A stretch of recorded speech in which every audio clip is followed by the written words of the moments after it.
Hey everyone, it's been a bit since I've done one of these, but I'm doing a 3-minute review on the Thor Love and Thunder. There might be mild spoilers, but I'm just gonna kind of ramble, so be aware. I thought it was great. I've seen a lot of people complain. It's almost as bad as when I came out of Last Jedi and absolutely loved it and went on Twitter and I see everyone complaining about it. It's not quite that bad, but this movie just seems really divisive. But for me, I absolutely loved it. I really like Thor and Jane's chemistry in this movie way more than I did in Thor 1 and 2. And overall, I just thought the pacing of the movie was pretty much perfect. It felt a little rushy at times. Like when the final act started, I was like, is this it?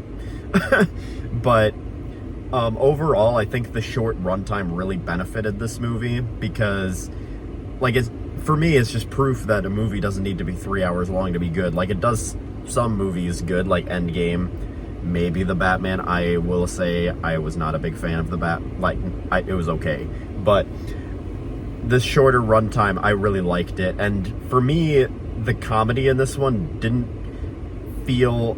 It wasn't quite as funny as Ragnarok to me, but it wasn't as much from what I remember of Ragnarok. It wasn't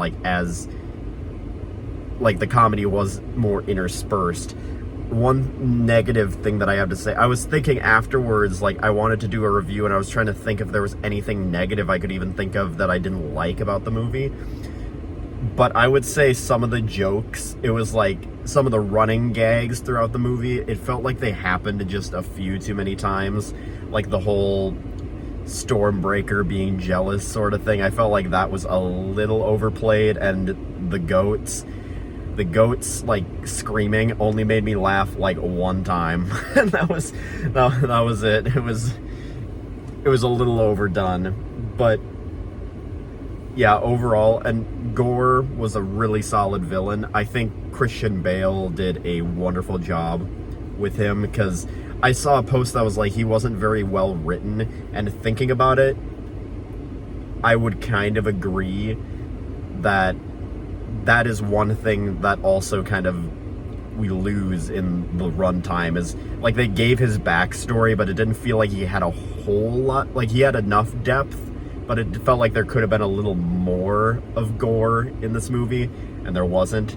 But I don't know, I still loved it. It was a really fun movie. There was a lot of really comic booky fight scenes, and it just felt like a very comic booky movie in the same way that kind of the original Spider-Man trilogy does to me.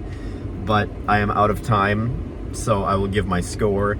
I would say this movie for me is a 9 out of 10 from the first viewing and me just seeing it an hour ago. So yeah, I thoroughly enjoyed it.